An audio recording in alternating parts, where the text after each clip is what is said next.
दोस्तों, स्वागत है आपका मेरे YouTube चैनल इंग्लिश बाबू पर। और आज मैं फिर हाजिर हूँ आपके साथ एक नई स्टोरी लेकर।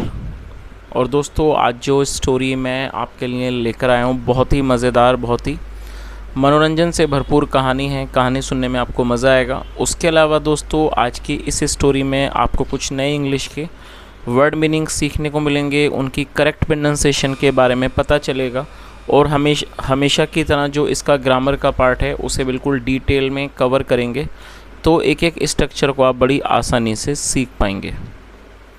तो चलिए दोस्तों, आज की इस कहानी को हम शुरू करते हैं और सबसे पहले कहानी का टाइटल देखते हैं।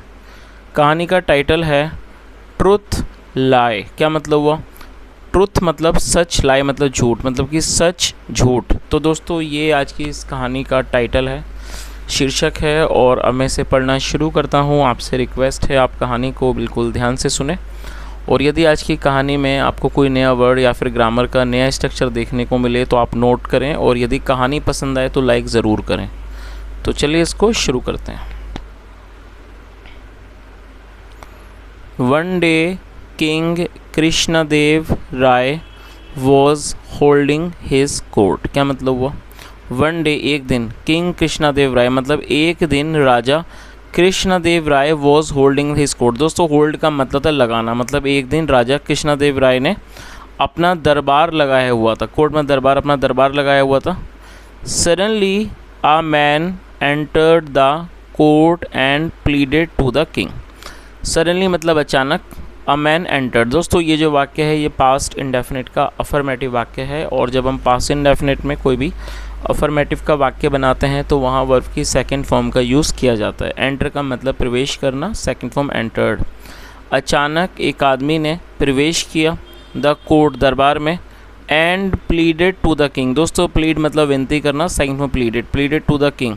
और उसने राजा से विनती की, O king do me the justice, मतलब मेरे लिए, मेरे प्रति न्याय करो। My master has cheated me. दोस्तों, ये जो वाक्य है ये प्रेजेंट परफेक्ट का वाक्य है। प्रेजेंट परफेक्ट का मतलब होता है वर्तमान में किसी क्रिया का पूरा होना, पाया जाना। और जब हम इस तरह के वाक्य बनाएंगे तो इस तरह के वाक्यों को बनाने में हैज़ या हैव का प्रयोग हेल्पिंग वर्ब के रूप में किया जाता है, साथ में वर्ब की थर्ड फॉर्म लगाई जाती है। यदि आपका सब्जेक्ट आई, वी, यू, दे या प्लूरल होगा तब उनमें हमें हैव का यूज़ करना होगा। और यदि सब्जेक्ट ही, शी, इट या सिंगुलर नाउन होगा तो हैज़ का यूज़ किया जाता है, साथ में थर्ड फॉर्म लगाई जाती है। चीट का मतलब धोखा देना, चालबाजी करना। तो क्या अर्थ हुआ? माई मास्टर हैज़ चीटेड मी, मेरे मालिक ने मुझे धोखा दिया है। द किंग आस्क्ड, राजा ने पूछा, ऑल राइट, ठीक है। हु आर यू, आप कौन हो? And what is your case, और आपका क्या मामला है? आगे देखिए। माई लॉर्ड मतलब कि मेरे स्वामी। माई नेम इज़ नामदेव, मेरा नाम नामदेव है। यस्टरडे मतलब कि कल। I was going with my master on a business tour. दोस्तों, ये जो वाक्य है ये पास्ट कॉन्टीन्यूस का वाक्य है। पास्ट कॉन्टीन्यूस का मतलब होता है जब हम पास्ट में कोई ऐसा वाक्य बनाएं जहां ये दिखाते हैं पास्ट में कोई क्रिया चल रही थी। इस तरह के वाक्यों को पास्ट कॉन्टीन्यूस का वाक्य कहा जाता है, जहां वॉज या वर्ब का प्रयोग हेल्पिंग वर्ब के रूप में किया जाता है। यदि सब्जेक्ट सिंगुलर होगा तब उसमें वॉज का यूज़ किया जाता है। आई, ही, शी या सिंगुलर में वॉज, वी, यू, दे और प्लूरल के साथ वर्ब का यूज़ किया जाता है। तो यहाँ आई के साथ वॉज का यूज़ किया गया। तो क्या अर्थ हुआ? उसने क्या कहा कि कल, यस्टरडे कल, आई वॉज गोइंग मैं जा रहा था, विद माई मास्टर अपने मालिक के साथ, ऑन अ बिजनेस टूर एक मतलब एक बिज़नेस टूर पर। बिज़नेस टूर का मतलब होता है किसी भी कोई भी तरह का व्यापारिक भ्रमण को बिज़नेस टूर कहा जाता है। मतलब एक व्यापारिक भ्रमण पर जा रहा था अपने मालिक के साथ। It was a hot afternoon मतलब ये एक गर्म दोपहर का समय था। We sat down to take a breather in the shade. दोस्तों, ये भी पास्ट इंडेफिनिट का अफर्मेटिव वाक्य है जहाँ सेकंड फॉर्म का यूज़ किया गया है। सिट मतलब बैठना, second form sat. We sat down हम नीचे बैठ गए। To take a breather, breather का मतलब होता है थोड़ी देर का आराम, तो थोड़ा आराम लेने के लिए। इन द शेड छाया में, शेड मतलब छाया। इनसाइड अ टेम्पल कंपाउंड कहाँ बैठ गए? इनसाइड ए टेम्पल कंपाउंड, मतलब एक मंदिर के परिसर में। There I saw a red bag in a corner. दोस्तों ये जो वाक्य है ये भी पास्ट इंडेफिनिट का अफर्मेटिव वाक्य है जहाँ सेकंड फॉर्म लगाई गई है। सी मतलब देखना, सेकंड फॉर्म सो। देयर वहाँ, आई सो मैंने देखा, अ रेड बैग एक लाल बैग देखा, लाल, इन अ कॉर्नर एक कोने में, with the permission of my master. With the permission of my master मतलब अपने मालिक की मर्ज़ी से, या कह सकते हैं अपने मालिक की आज्ञा से। I picked it up, pick मतलब उठाना, second form picked, I picked it up मैंने उसे उठाया। It contained 2 white diamonds. दोस्तों कंटेन का मतलब होता है किसी में कुछ वस्तु होना, और इसे वर्ब के रूप में प्रयोग किया जाता है। सेकंड फॉर्म होती है कंटेंट। तो क्या अर्थ हुआ? इट कंटेंट, और ये जो इट है वो बैग के लिए यूज़ किया गया। इट कंटेंड 2 वाइट डायमंड्स मतलब उसमें 2 सफ़ेद हीरे थे। आई सैड मैंने कहा, that it belonged to the state. मैंने कहा, और बिलोंग का मतलब संबंधित होना, किसी चीज़ का मालिक होना। I said that it belong to the state मतलब ये जो है ये राज्य का है। बिकॉज क्योंकि, it was lying in a temple क्योंकि ये एक मंदिर में पड़ा हुआ था। लाई का मतलब पड़ा होना। उसने क्या कहा कि ये जो है ये स्टेट का है, राज्य का है, क्योंकि ये एक मंदिर में पड़ा हुआ था। My master proposed that we could share the diamonds and tell no one about it. दोस्तों प्रपोज का मतलब होता है किसी चीज़ का प्रस्ताव देना, तो आप इसे नोट कर लीजिए।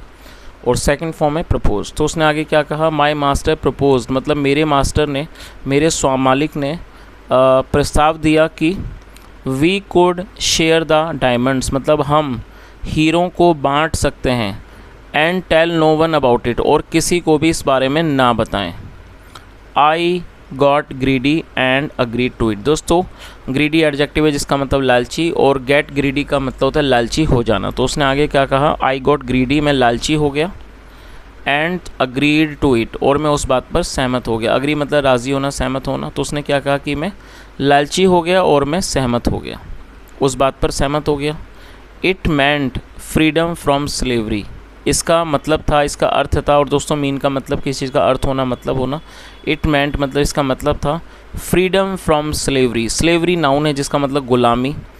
तो उसने क्या कहा कि इसका मतलब था गुलामी से आज़ादी, एंड पॉवर्टी और गरीबी से। तो इस पूरी लाइन का क्या अर्थ निकला? It meant freedom from slavery and poverty मतलब इसका मतलब था, इसका अर्थ था गुलामी और गरीबी से आज़ादी। बट लेकिन my master letter refused to give me my share of the diamonds. Refuse का मतलब होता है इनकार कर देना, मना कर देना, ठुकरा देना। Second refuse. उसने आगे क्या कहा? बट माई मास्टर लेटर रिफ्यूज़ड लेकिन जो मेरा मालिक है उसने लेटर मतलब बाद में इनकार कर दिया, मना कर दिया, to give me my share मुझे मेरा हिस्सा देने से, ऑफ द डायमंड्स हीरों का। तो इस पूरी लाइन का क्या अर्थ हुआ कि लेकिन मेरे मालिक ने बाद में मुझे मेरा हिस्सा जो हीरों का डायमंड्स का जो शेयर था, हिस्सा था, उसको देने से उसने इनकार कर दिया। सो इसलिए आई हैड टू कम मुझे आना पड़ा, टू सीक जस्टिस न्याय मांगने। और दोस्तों ये जो वाक्य है ये पास्ट फोर्स एक्शन सेंटेंस है। पास्ट फोर्स का मतलब होता है जब हम पास्ट में कोई ऐसा वाक्य बनाते हैं जहां पास्ट में किसी भी तरह की विवशता को दर्शाते हैं। पास्ट फोर्स में हैड टू का प्रयोग हेल्पिंग वर्ब के रूप में किया जाता है, साथ में फर्स्ट फॉर्म लगाई जाती है। और सीक का मतलब होता है मांगना। तो उसने इस पूरी लाइन का क्या अर्थ निकला? इसलिए, सो मतलब इसलिए, आई हैड टू कम मुझे आना पड़ा, टू सीक जस्टिस न्याय मांगने मुझे आना पड़ा। आगे देखिए,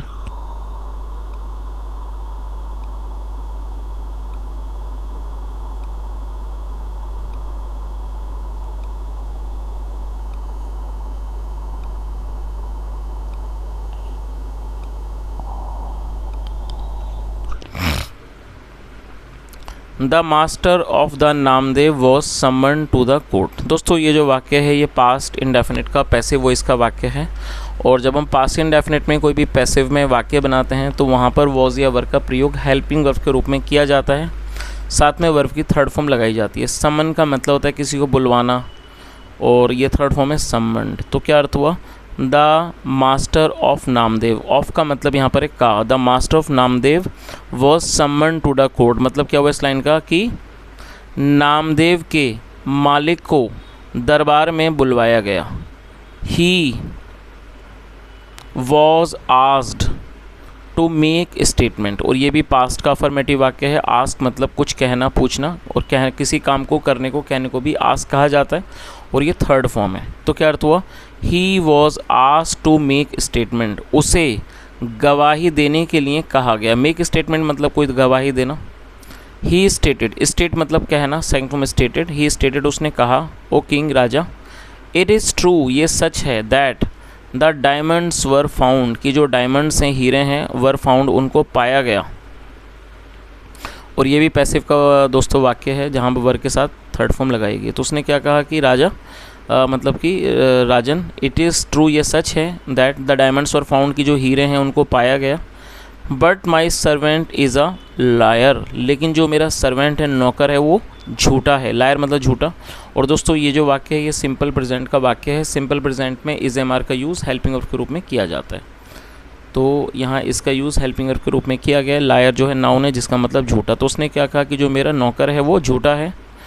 I gave him the diamonds, और ये पास्ट इंडेफिनिट का वाक्य है, जहाँ सेकंड फॉर्म लगाई गई है। गिव मतलब देना, second form gave. I gave him the diamonds, मैंने उसको हीरे दे दिए। एंड आस्क्ड हिम, और उसको कहा, टू डिपॉजिट, जमा करने के लिए, इन द रॉयल ट्रेजरी, शाही ख़जाने में, बिकॉज, क्योंकि, इट बिलोंग्ड टू स्टेट, क्योंकि ये राज्य का है। तो इस पूरी लाइन का क्या अर्थ निकला? उसने आगे क्या कहा कि मैंने उसे हीरे दे दिए और उसको कहा कि वो शाही जो ख़जाना है उसमें उनको जमा करे, डिपॉजिट करे, क्योंकि इट बिलोंग टू स्टेट, क्योंकि ये राज्य के हैं। ही वेंट अवे, वे चला गया, एंड केम बैक, और वापस आया। व्हेन आई आस्क्ड हिम, जब मैंने उससे पूछा, फॉर द रिसीप्ट मतलब जब मैंने उसे रिसीप्ट मतलब रसीद, जब मैंने उससे रसीद मांगी, ऑफ द ट्रेजरी, खजाने की, ही स्टार्टेड मेकिंग एक्सक्यूज़, वह बहाने बनाने लगा। एक्सक्यूज़ मतलब बहाने। तो उसने आगे क्या कहा कि जब मैंने इससे खजाने की रसीद मांगी तो वो बहाने बनाने लगा। When I put pressure मतलब दबाव डालना, जब मैंने दबाव डाला, he came to you, वह आपके पास आ गया, with A cock and bull story, एक मतलब एक मनगढ़ंत स्टोरी लेकर। दोस्तों कॉक एंड बुल का मतलब है मनगढ़ंत झूठी कहानी को कॉक एंड बुल कहा जाता है। तो उसने आगे क्या कहा? व्हेन आई पुट प्रेशर मतलब जब मैंने इस पर दबाव बनाया, ही केम टू यू, वह आपके पास आ गया, with A cock and bull story, एक मनगढ़ंत कहानी लेकर। आई सी मैं देखता हूँ। द किंग सेड, राजा ने कहा, what proof have you got, आपके पास क्या सबूत है, दैट की you are telling the truth, की आप सच बोल रहे हो। माई लॉर्ड मेरे स्वामी, आई हैव 3 अदर सर्वेंट्स। और दोस्तों ये जो वाक्य है ये प्रेजेंट ये प्रेजेंट का पजेसिव वाक्य है। पजेसिव का मतलब होता है जब हम वर्तमान में कोई ऐसा वाक्य बनाते हैं जहां ये दर्शाते हैं वर्तमान में किसी के पास कुछ है, तो इस तरह के वाक्यों को पजेसिव का वाक्य कहा जाता है, जहां पर हैज़ या हैव का प्रयोग हेल्पिंग वर्ब के रूप में किया जाता है। यदि I we you they plural subject होगा तो उनमें हैव का यूज़ किया जाएगा, ही शी इट या सिंगुलर में हैज़ का यूज़। तो यहाँ आई के साथ हैव का यूज़ किया गया। तो उसने आगे क्या कहा? माई लॉर्ड मतलब मेरे स्वामी, आई हैव 3 अदर सर्वेंट्स, मेरे 3 और नौकर हैं। दे वर विटनेस टू वॉट हैपन्ड मतलब वह, और दे का मतलब होता है वे या वे लोग। जब सब्जेक्ट में एक से ज़्यादा लोग होंगे तो दे का यूज़ किया जाता है। दे वर विटनेस टू वॉट हैपन्ड मतलब वो गवाह हैं, जो मतलब जो हुआ उसके वो गवाह हैं। द मैन रिवील्ड आदमी ने खुलासा किया। रिवील मतलब खुलासा करना, second form reveal. The man revealed आदमी ने खुलासा किया। आगे देखिए,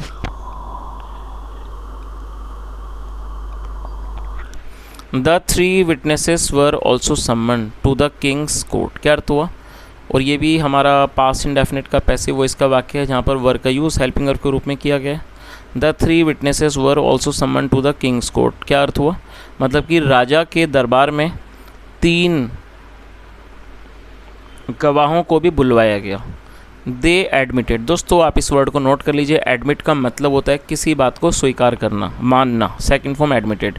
दे एडमिटेड उन्होंने स्वीकार किया कि द डायमंड्स वर गिवन कि जो हीरे हैं वो दिए गए, टू नामदेव की जो हीरे हैं वो नामदेव को दिए गए। इन देयर प्रेजेंस उनकी उपस्थिति में। और दोस्तों प्रेजेंस मतलब होता है उपस्थिति। तो इस पूरे लाइन का क्या अर्थ हुआ कि उन्होंने स्वीकार किया कि जो हीरे हैं वो नामदेव को उनकी उपस्थिति में दिए गए।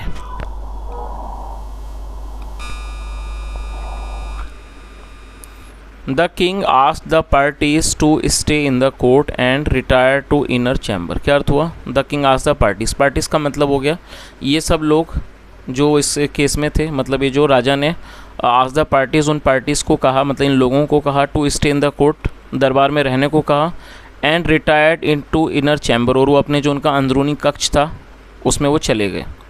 He sent for the prime minister, उन्होंने प्रधानमंत्री को बुलवाया। द कमांडर, कमांडर को एंड तेनालीराम, और तेनालीराम को। He asked from the prime minister, उन्होंने प्राइम मिनिस्टर से, प्रधानमंत्री से पूछा, व्हाट डू यू थिंक, आपको क्या लगता है, इज़ नामदेव लाइंग, क्या नामदेव झूठ बोल रहे हैं? येस, हाँ, your highness. Namdev looks like a liar, मतलब जो नामदेव है वो झूठा प्रतीत होता है। लुक मतलब दिखना, झूठा लगता है। He has kept diamonds for himself, और दोस्तों ये भी प्रेजेंट परफेक्ट का वाक्य है। कीप मतलब रखना, third form kept.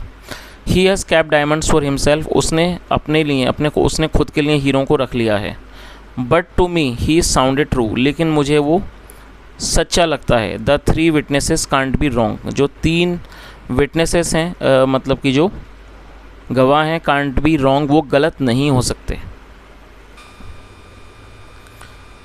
Tenaliram was quietly listening to this exchange, दोस्तों क्वाइटली मतलब खामोशी से, और ये एडवर्ब है। एडवर्ब का मतलब होता है ऐसा कोई भी शब्द जो किसी वर्ब की विशेषता के बारे में बताए, उसे एडवर्ब कहा जाता है।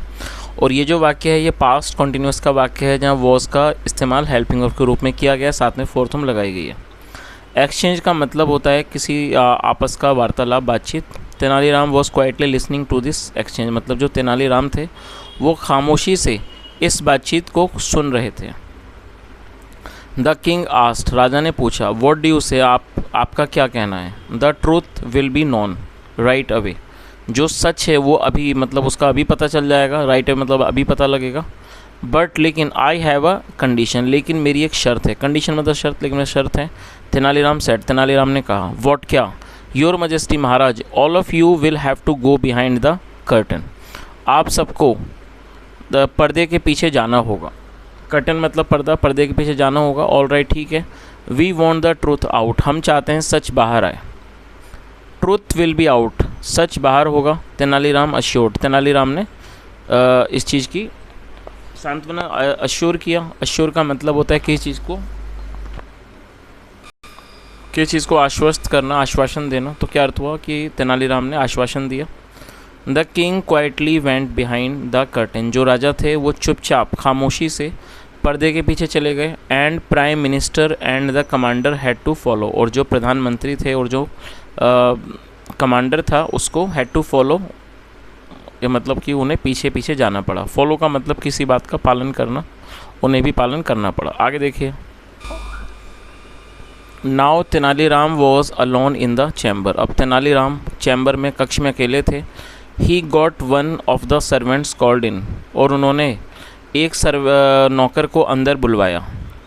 When the first witness arrived, जब पहला नौकर, मतलब when the first witness arrived मतलब जब पहला गवाह आया। तेनालीराम क्वेश्चन मतलब कुछ सवाल पूछना। तेनालीराम ने पूछा, did your master give diamonds to Namdev in your presence. दोस्तों ये जो वाक्य है ये पास्ट इंडेफिनिट का इंटेरोगेटिव वाक्य है, तो आप इसके स्ट्रक्चर को नोट ज़रूर करें। जब हम पास्ट इंडेफिनिट में कोई भी इंट्रोगेटिव का वाक्य बनाएंगे जिसकी शुरुआत क्या से होगी, तो उसमें डिड का यूज़ हेल्पिंग वर्ब के रूप में किया जाता है, और सबसे पहले उसे मेंशन करना होगा, उसके बाद सब्जेक्ट, और उसके बाद वर्ब की फर्स्ट फॉर्म। तो उन्होंने सवाल किया, मतलब पहले जो विटनेस था, गवाह था, उससे पूछा, did your master give diamonds to Namdev in your presence, मतलब क्या आपके मालिक ने आपकी उपस्थिति में नामदेव को हीरे दिए? यस, हाँ, माय लॉर्ड, मेरे स्वामी। So you have seen the diamonds, इसका मतलब आपने हीरे देखे हैं। टेल मी देयर कलर, मुझे उनका रंग के बारे में बताओ। साइज़ के बारे में, एंड शेप, और जो उसकी आकृति थी उसके बारे में। तो उन्होंने उनसे कहा कि आप मुझे कलर, साइज़ और शेप के बारे में बताओ। Draw picture if you like, और पिक्चर बनाओ अगर आपको, इफ़ यू लाइक, यदि आप चाहो तो पिक्चर बनाओ। Tenaliram provided paper and black coal, Tenaliram ने मतलब कि काला जो कोयला था और एक पेपर था, कागज़ था, वो उन्होंने दे दिया। प्रोवाइड मतलब देना, प्रदान करना, सेकंड में प्रोवाइडेड। तेनालीराम ने काला कोयला और एक पेपर दिया। द विटनेस लुक्ड कन्फ्यूज, जो विटनेस था, गवाह था, लुक्ड कन्फ्यूज, वो बहुत ज़्यादा कन्फ्यूज लगा, भ्रमित लगा। ही स्टैमर्ड, स्टैमर का मतलब हकलाना, वह हकलाने लगा। दे वर इन द रेड बैग, उसने क्या कहा कि वो लाल थैले में थे। आगे देखिए। ऑल राइट, ठीक है। Stand there in corner, stand there in corner मतलब कि कोने में खड़े हो जाओ। डोंट स्पीक, डोंट स्पीक मतलब मत बोलो। He stood in the corner, वह कोने में खड़ा हो गया। और दोस्तों ये भी पास्ट का अफर्मेटिव वाक्य है। स्टैंड मतलब खड़ा होना, second form stood. He stood in the corner, वह कोने में खड़ा हो गया। Tenaliram got another witness called in, Tenaliram ने दूसरे गवाह को अंदर बुलवाया। द सेकेंड विटनेस अग्रीड, जो दूसरा विटनेस था, गवाह था, अग्रीड, वो सहमत हो गया। That he had seen the diamonds, कि उसने हीरों को देखा था। और दोस्तों यहाँ देखिए आप, हेड के साथ थर्ड फॉर्म है, सी मतलब देखना, थर्ड फॉर्म सीन। तो ये पास्ट परफेक्ट का वाक्य है। जब हम पास्ट परफेक्ट में कोई भी वाक्य बनाएंगे तो वहाँ हेड के साथ थर्ड फॉर्म लगाई जाती है। आया था, गया था, लिया था, दिया था, चुका था, ऐसे जो भी वाक्य सेंटेंसेस में आते हैं इस तरह के वाक्य, उन्हें पास्ट परफेक्ट का वाक्य कहा जाता है, जहाँ पर हेड के साथ थर्ड फॉर्म का यूज़ किया जाता है। चलिए दोस्तों, मैं आपको एक वाक्य देता हूँ, आप उसे ट्रांसलेट करें और आप कमेंट में ज़रूर बताएं। मैं खाना खा चुका था। आई रिपीट द सेंटेंस, मैं खाना खा चुका था। दोस्तों ये पास्ट परफेक्ट का वाक्य है, आप इसे ट्रांसलेट करें और कमेंट में ज़रूर बताएं। तो इसका क्या अर्थ हुआ, जो दूसरा गवाह था उसने वो मतलब सहमत हुआ, इस बात पर राज़ी हुआ कि उसने he had seen the diamonds, की उसने हीरों को देखा था। ही रिवील्ड, उसने खुलासा किया, रिवील मतलब खुलासा करना, सेकंड फ्रॉम रिवील्ड, उसने खुलासा किया। The colour and made, colour का, एंड मेड 2 राउंड फिगर्स, और उसने 2 गोल फिगर्स बनाए। ऑन द पेपर, कागज़ पर। Tenaliram asked him to, Tenaliram ने उसको भी कहा, to stand in the corner, मतलब तेनालीराम ने उसे भी कोने में खड़े होने को कहा। 1/3 विटनेस केम इन, और जो तीसरा विटनेस था वो आया, मतलब जो गवाह वो आया।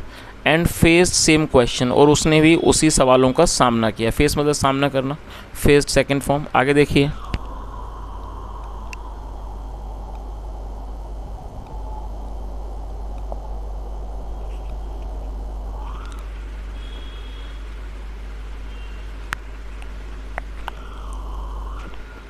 ही सैड, उसने कहा।